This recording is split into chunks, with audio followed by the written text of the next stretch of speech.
The WNBA is in huge trouble now that Caitlin Clark and the Indiana Fever are eliminated from the WNBA playoffs. It was a stupid decision because it compromises what your ultimate goal is, which is to elevate the WNBA brand. They lost to Alyssa Thomas and the Connecticut Sun 87-81 on Wednesday. This was the Fever's first time in the playoffs since 2016. The Fever, led by Clark, Aaliyah Boston, and Kelsey Mitchell, finished the season strong to get the 6th seed in the WNBA rankings. Ball movement on this possession. Loco shot. Loco made for Clark. Now, you might think it's not that bad for Caitlin's first year, and you're right. But the Fever being out of the playoffs already is literally the worst thing that could have happened to the WNBA at this point. There's going to be a significant amount of less fans watching the WNBA now that Caitlin is no longer in the picture. A lot of the Indiana Fever fans or Caitlin Clark fans that you speak of are no longer going to watch the WNBA now that the Indiana Fever are out. And to fix this, they're going way too far. Are the other players going to bring in the viewers Clark does? No. Are the other teams going to bring the viewers in? No. Are they even going to bring in full stadiums at least? Well, the answer is no. The W is in a lot of trouble now that the Fever are out. We'll probably all witness the viewer numbers plummet from now on. And obviously, it's always important to give credit where it's due. And I think we all realize where the credit needs to be given as far as the success of this WNBA season. Caitlin Clark came in and made such an impact on how many people started to care about the WNBA. The WNBA is expected to completely collapse at this point, and who would have thought? We all knew Caitlin was the reason people were watching, and now that she's gone, the people are gone. But this goes even further. The WNBA and its sponsors have caught on to this, and now they're trying to do damage control because they need ratings. They can't have a rookie girl as their poster figure because she's out, and well, according to the behind-the-scenes info, she isn't the exact poster girl the W was hoping for. It's all getting exposed right in front of our eyes at this very moment. Everything that we've been talking about, like what's wrong with the WNBA, what's wrong with diversity, equity, and inclusion, what's wrong with this race agenda, what's wrong with this Black Queens agenda. And so he's written a story about Nike and why Nike has been reluctant to take advantage of Caitlin Clark. The WNBA's never had anything. Nothing. Cheryl Miller couldn't really move the needle. Candace Parker couldn't really move the needle. Now they have this woman, and she's made the WNBA relevant. And I'm like, why isn't she being promoted? And how did Nike get her at such a reasonable, wasn't it a 22 or 32? $28 million. $28 million over 8 years. I'm like, that doesn't add up to me. Jason Whitlock is completely right here. Why would Nike invest this much just to let it slip? And why would the WNBA not invest any resources into the one asset that they have? It all has to do with the stereotype the W would like to see. And this isn't even the worst part. Here comes the kicker, and it shows us exactly why Caitlin Clark is being ignored by Nike. Crazy, right? And what is the impact of this? Well, it's easy to see. This is exactly what happened. Caitlin Clark got eliminated, and now the league can forget her. At least that is what they and Nike want, right? What are your thoughts on that? Is the W finished for this year now that Clark is out? And will the fans tune in next year when she's back? Let me know your thoughts on it in the comments down below. Now back to Clark and her game last night. The Fever's strong recovery throughout the season was insufficient, as the Sun advanced to the WNBA semifinals for the 6th straight season. The Fever may not have gotten the conclusion they wanted this season, as they were swept by the Sun, but there is still a lot to be pleased about. When this team began the season with a 1-18 record, they were written off. However, the combination of Clark and Boston is something the Fever can build on. Both Boston and Clark were named to the WNBA All-Star team as rookies, and it's almost certain that the Fever will have back-to-back Rookie of the Year winners. If the Fever can keep improving, they will almost surely return next season. And despite the defeat, Fever rookie wonder Caitlin Clark had a fantastic performance, ending with 25 points, 6 rebounds, and 9 assists, while nearly leading a fourth-quarter rally to save Indiana's season. Clark is the first rookie in WNBA history to have a 25-point, 5-rebound, 5-assist playoff game, and the first rookie to achieve a 25-9-5 in a WNBA or NBA playoff game since Magic Johnson in 1980. Despite just playing 2 postseason games, Clark has contributed to one of the finest rookie seasons in WNBA history. Clark got off to a strong start in Game 2, hitting down her first three-pointer after a rough shooting night in Game 1. She gradually cooled off as the toughness of Connecticut wore down Clark and Kelsey Mitchell, both of whom played the entire 40 minutes. Tipping up the floor, Mitchell's three is good! Despite the hefty exertion, Clark got a second wind as the Fever attempted to get back into the game in the fourth quarter. She gave Indiana a late lead with a three-pointer with 4 minutes left. Clark for the lead! But Sun guard Marina May immediately answered with a three of her own, and the Sun pulled away. The Fever found the proper combination of players and play style in the second half of Caitlin Clark's first season, catching fire and rising to the number 6 seed. Following a slow start to the season, Indiana increased their tempo and added Lexi Hull to the starting lineup, eventually becoming one of the top offenses in the WNBA. Now the Fever face a critical summer in which they must continue to develop around their 2 core players, Clark and Aaliyah Boston. If Clark improves in her second year, she has the potential to lead a team to a championship with the proper pieces around her. The Fever's first priority of business this summer will be to re-sign guard Kelsey Mitchell, who shined after the Olympic break this year and turbocharged the Fever attack down the line. Mitchell and Clark had a solid rapport as the season progressed, and Christy Sides began employing them in actions together to produce friction for defenders.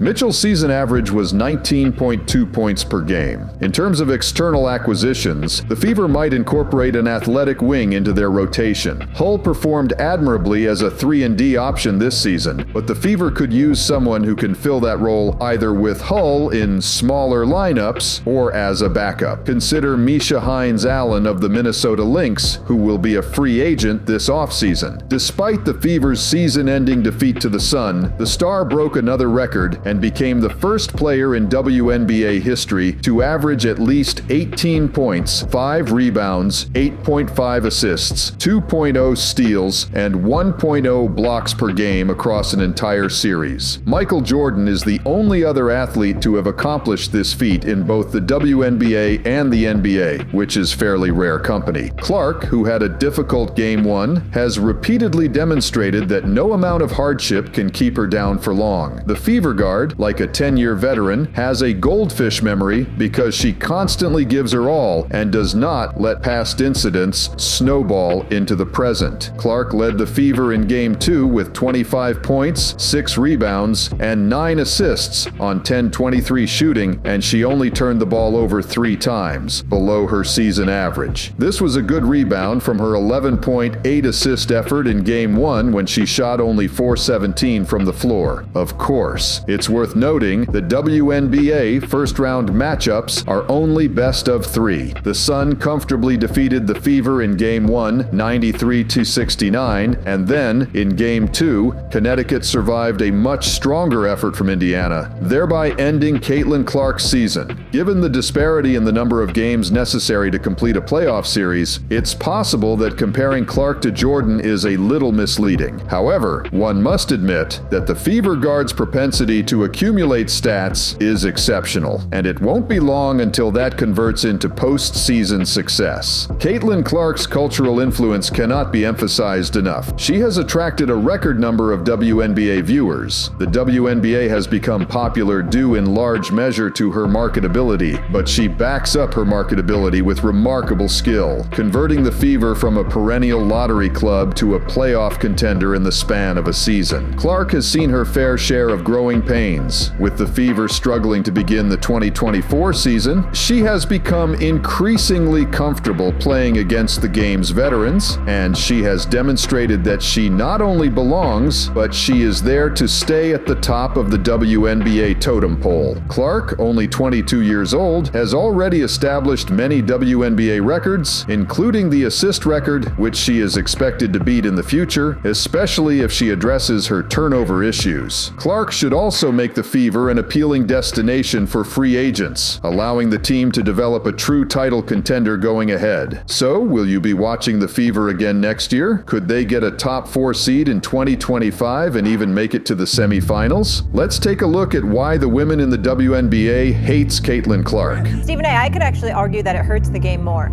if they had given her a roster spot over someone more deserving. Because I think it makes a mockery of the women's game. If the focus on, okay, now we just have to have people because of marketing and their intention, and they're not as talented, we're not putting the best team out there. If your only argument for Caitlin is that it would have been a great marketing opportunity and you don't have basketball experience or chemistry with the group listed in your reasoning, I don't want to hear it. This is the most popular women's basketball player in the world. Some of us felt like maybe she hadn't proved it in the WNBA, but at this point, she certainly has. So she proved everybody wrong. What about the guards? Let's talk about the guards that did make it. Talk about the guards that did make it. How did they play, Andrea? Because you were one of the ones that say she didn't earn it. How did the guards play that was in the Olympics? How did they play? For sure, but we can't take how Caitlin finished the W season and pivot that to how she would have done in the Olympics. That's a completely different All I'm saying argument. is, look at that point. Look at how she played up until that point. Chelsea Gray had only played one game before she went to the Olympics. For what seems like forever, Angel Reese has been gunning for Caitlin Clark. It kicked off with that infamous John Cena, "You can't see me move," and the ring finger taunt during the 2023 NCAA Championship. But that was just the opening act. Fast forward to the WNBA, and Reese cranked it up a notch by straight up smacking Clark on the dome without batting an eye. During the All-Star Weekend practice, Reese pulled off a miracle 3 right after Clark bricked hers. Instead of showing any sportsmanship, Reese went full-on celebration mode with everyone except Clark, acting like she didn't even exist. This isn't just rivalry anymore, folks. Whether you want to call it low-key bullying, passive-aggressive shenanigans, or straight-up mean girl tactics, it's crystal clear Reese has it out for Clark.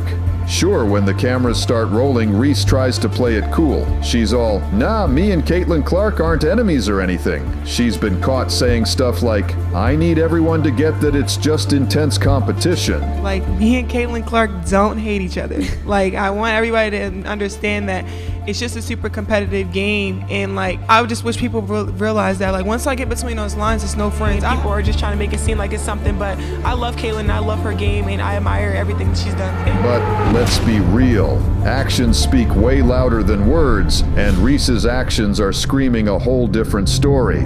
Friday, August 30th, the stage was set for another Clark versus Reese showdown. But this wasn't just any old regular season matchup. This wasn't just any game. It was the inaugural Barbie-themed extravaganza hosted by the Chicago Sky. Angel Reese, aka Bayou Barbie, in college, and now Chi-Town Barbie in the Windy City, was supposed to be the poster child for the whole anything is possible vibe. The arena was drowning in pink, all set up for what should have been Reese's time to shine. And if that wasn't enough pressure, this was their final rookie face-off. Back in college, Angel had Caitlin's number, leading 4-1. But in the big leagues, Caitlin was ahead 2-1. This game was Caitlin's shot at a dominant 3-1 lead, or Angel's chance to even the score. Before the game even tipped off, Angel was oozing confidence. Sure, she had this one in the bag. She even showed up dressed as Dennis Rodman, striking poses and working it like a runway model before the first whistle. It was a spectacle that screamed, "This is my turf, and I'm about to run the show."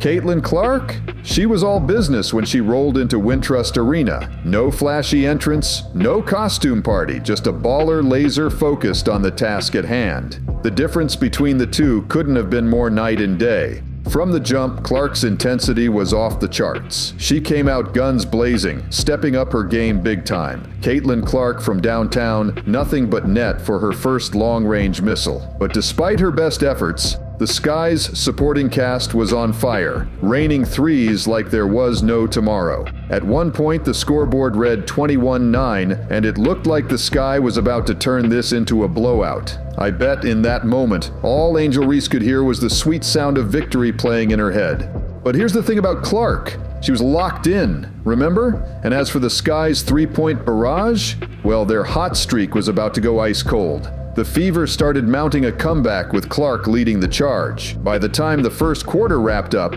we were looking at a nail-biting 26-23 game. Clark knew exactly what was up, so to kick off the second quarter, she casually drained a logo three like it was nothing, closing the gap even more. The announcer lost his mind. The Fever, good ball movement on this possession. Logo shot! Logo make for Clark!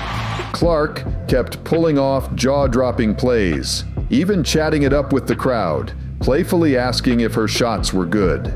Meanwhile, Reese was struggling so hard, it made that ESPN tweet about the top rookie look like a bad joke. If you think I'm exaggerating, just wait till you see how the rest of this game unfolded, because things only got better for Caitlin and way worse for Angel. As the third quarter kicked off, the Sky was getting desperate to shut Clark down, resorting to some shady tactics like not giving her a safe place to land. It was a risky move that could have ended badly, but Clark didn't even flinch. Reese, on the other hand, they were guarding her at the three-point line like she was the next coming of Giannis Antetokounmpo. Too bad for Reese. She's no Greek freak. The Fever made her pay in the paint, and when she tried to go on the attack, it was just fail after epic fail. Here comes Reese putting her head down. Oops, Butterfingers.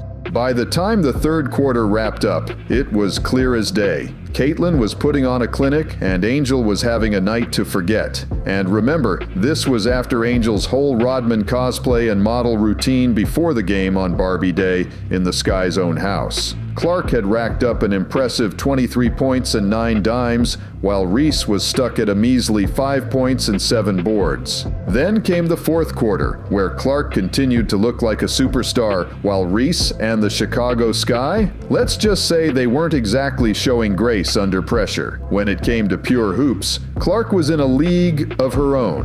Whether she was draining shots or dishing out assists, Clark was unstoppable. The game got so lopsided, with the lead ballooning to 25 points, that Clark started tossing up shots you'd see in a game of horse.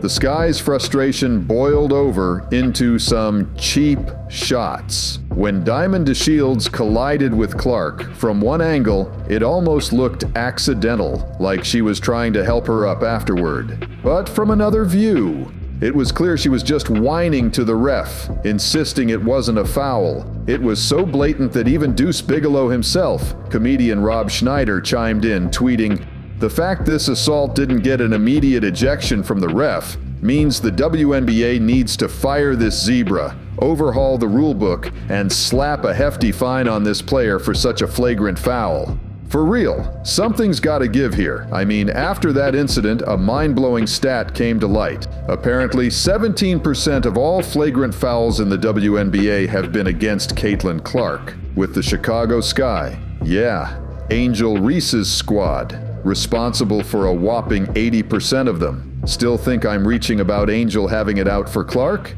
Anyway, not long after that drama, Caitlin Clark wrapped up her stellar performance with 31 points and 12 assists, gave the crowd a wave, and headed to the bench. And this is where things took a turn for the hilarious for the fans, but became absolutely mortifying for Angel Reese.